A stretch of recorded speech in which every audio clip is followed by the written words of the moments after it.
Ассамблея заслушает выступление премьер. The Assembly will hear an address by His Excellency Samdech Aka Mohasena Padei Techo Hun Sen, Prime Minister of the Kingdom of Cambodia. I request protocol to escort His Excellency.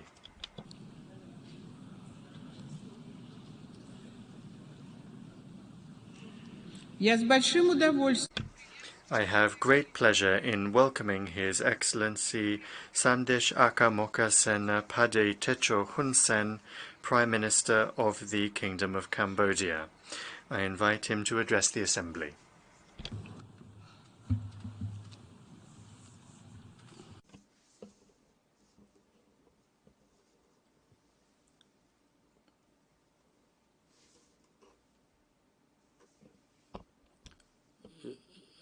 Your Excellency, the Chair, Excellencies, ladies and gentlemen. At the outset, I would like to congratulate Excellency Chaba Kuroshi on his election as President of the 77th United Nations General Assembly session.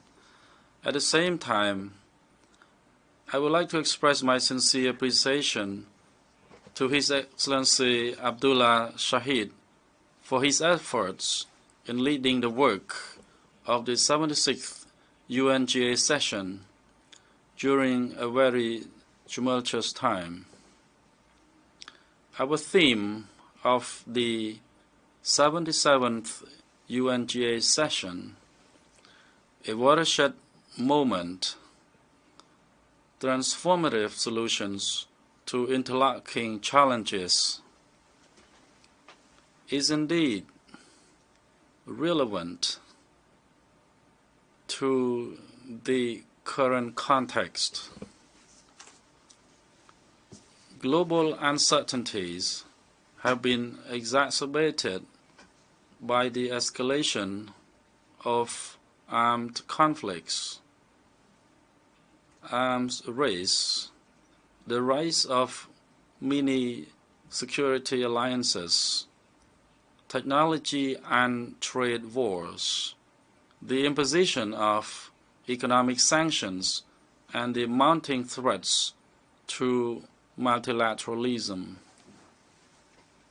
In fact, the war in Ukraine has complicated not just international relations in Europe, but caused serious economic disruptions and exacerbated our food and energy security. The escalation of the hostilities involving more and more actors, directly or indirectly, and with no end in sight, coupled with the threat of a nuclear war, have serious impacts on the world at large.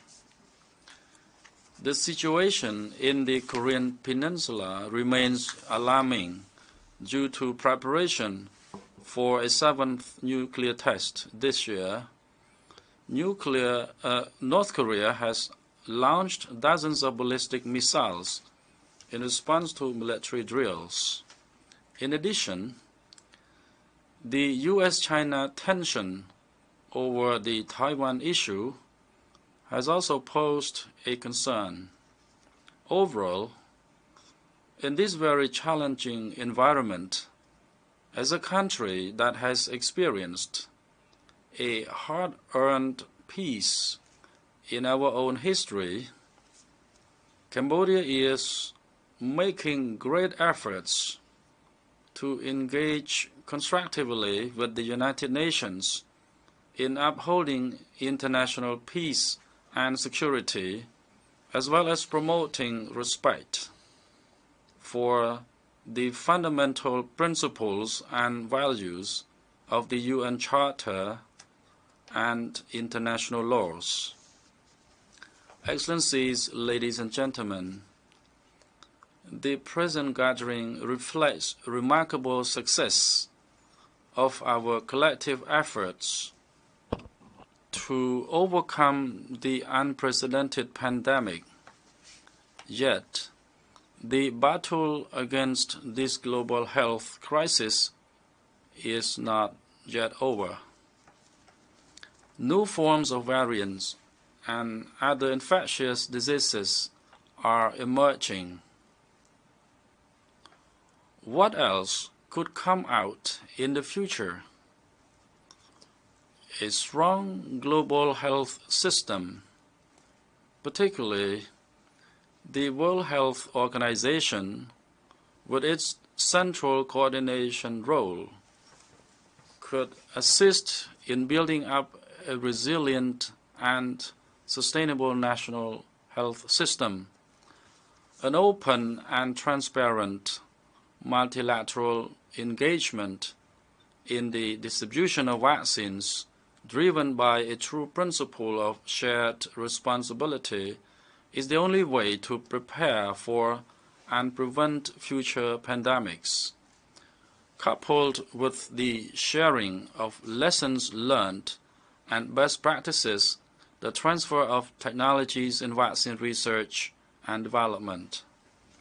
Besides that, the existential threat facing humankind is also our vulnerability to climate change. We need to change the process of addressing the climate change issues today, not tomorrow. It has been 50 years already since governments were warned about changing our production and consumption patterns to avoid disaster. Sadly, ever since, we only see more losses of biodiversity, more land degradation, and a growing scarcity of fresh water. Our collective action must focus on global mitigation efforts to promote climate-resilient development. Our commitment to lowering the global temperature by 1.5 degrees Celsius requires dedicated climate financing and technology transfer to facilitate meaningful transition in mitigation and adaptation efforts. The Glasgow outcomes adopted at the COP26 must be implemented with great urgency, bearing in mind the principle of common but differentiated responsibilities and respective capabilities. Moreover, the threat of the trade and economic decoupling arising from the U.S.-China rivalry will certainly dampen the prospects for global growth. Therefore, the fundamental transformative solution of social, economic, and political process is to strengthen the rules-based multilateral trading system with the World Trade Organization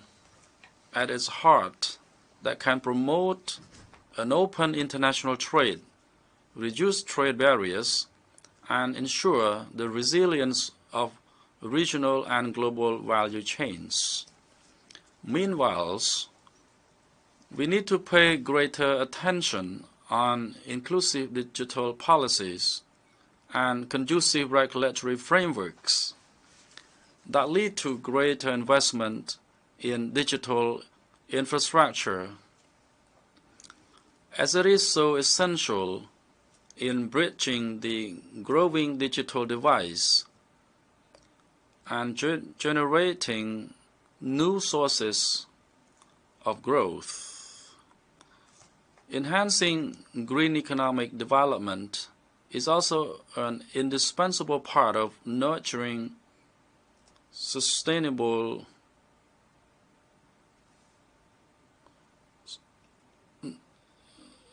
socio-economic development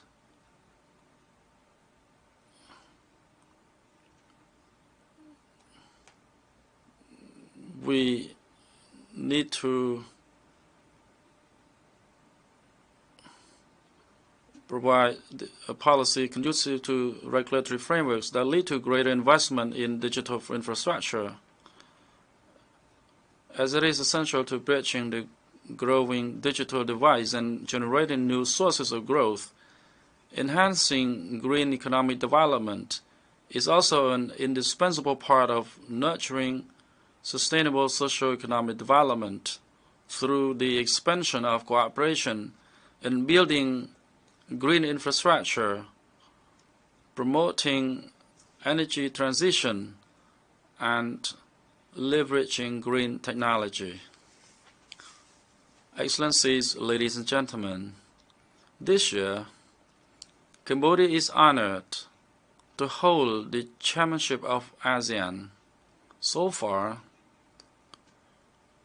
this organization is 55-year old, and we are proud to celebrate our historic milestone and the remarkable achievements we have made along the way.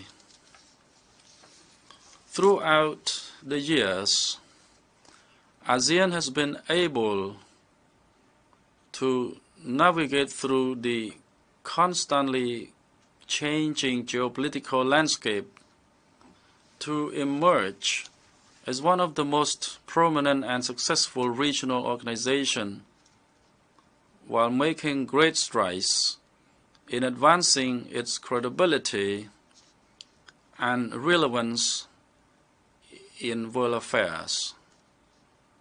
Our theme, ASEAN Act, addressing challenges together, highlighting the strong spirit of togetherness, encompasses all the key pressing issues I have mentioned earlier.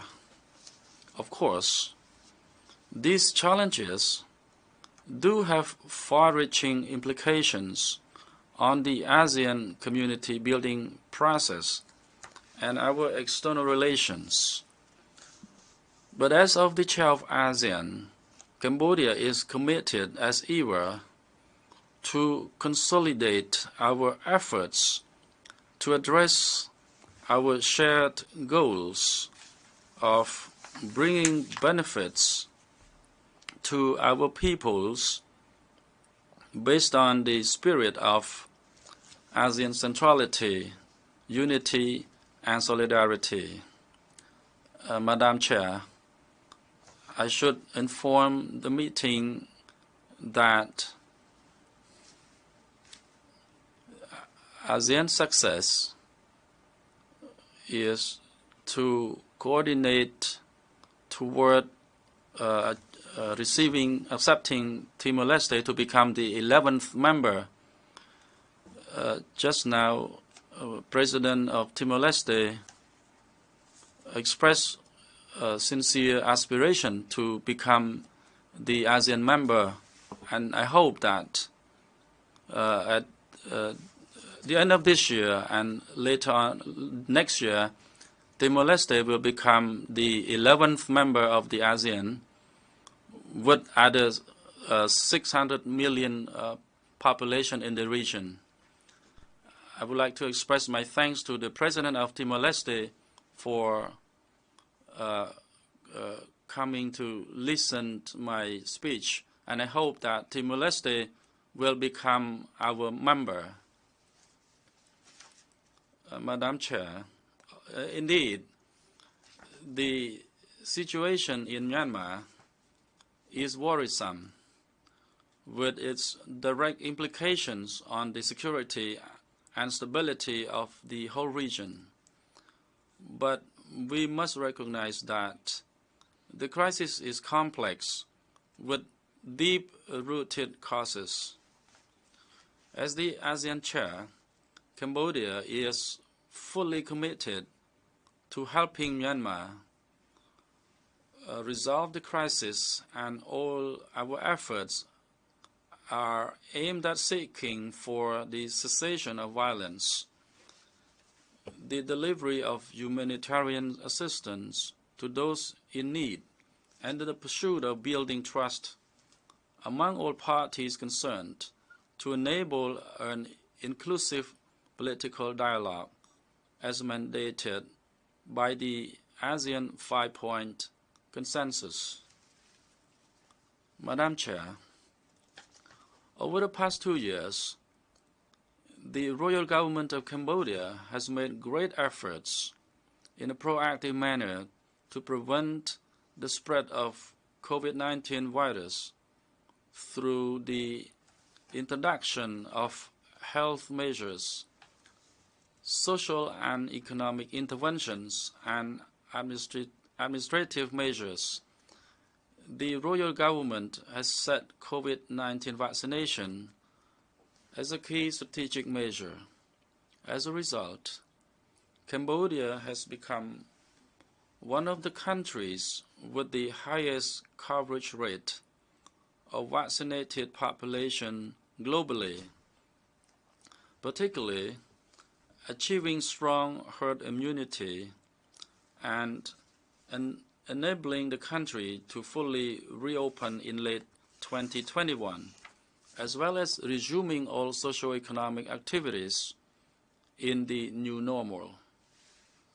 Taking this opportunity, I would like to express my sincere appreciation to all our friendly countries who have provided vaccines to Cambodia through both bilateral and multilateral frameworks.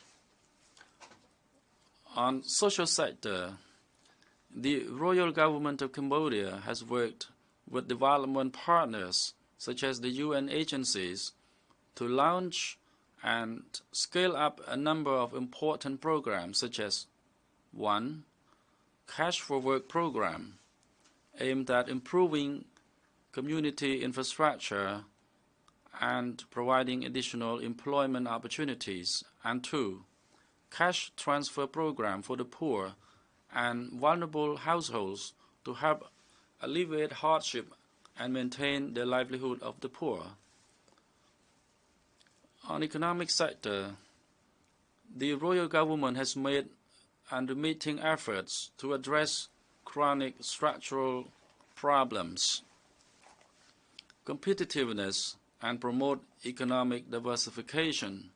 In fact, the royal government has addressed major challenges faced by businesses through the implementation of the new investment law, Cambodia Digital Economy and Society Policy Framework 2021-2035, strategic framework and programs for economic recovery in the context of living with COVID-19 in a new normal 2021-2023, law on public-private partnership, and the adoption of free trade agreements such as Cambodia-China FTA and Cambodia-Republic of Korea FTA, and regional comprehensive economic partnership.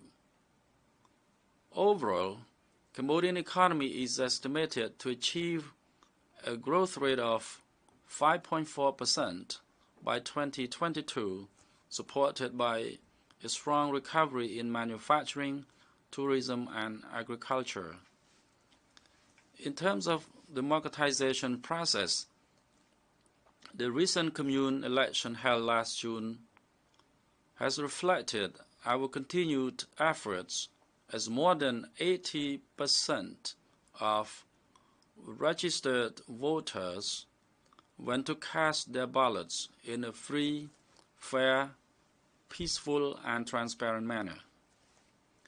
The appreciation and full support of Cambodian people for the unremitting efforts of the royal government in preserving peace, political stability, socio-economic development, and the successful fight against the COVID-19 pandemic resulted in an overwhelming majority vote in favor of the ruling party. Furthermore, on peacekeeping mission, Cambodia has continued deploying thousands of her peacekeeping forces to undertake missions in countries in crisis. More than 15% of Cambodian peacekeepers serving in UN missions are women. They are the role models, inspiring women and girls in often male-dominated societies to perform their rights and participate in the peace process. On the cooperation with the United Nations, I wish to note that just yesterday, the Supreme Court chambers of the extraordinary chambers in the courts of Cambodia issued a judgment to uphold the life sentence of the former Khmer Rouge head of state for genocide, crimes against humanity, and grave breaches of the Geneva Conventions. This historical moment highlighted the great cooperation between Cambodia and the United Nations through the hybrid court in bringing justice to the people of Cambodia who had suffered the heinous crime of auto-genocide. We could tell the world of the truth that is found and justice that is served, and propagate to the world that this crime should never happen again in human history.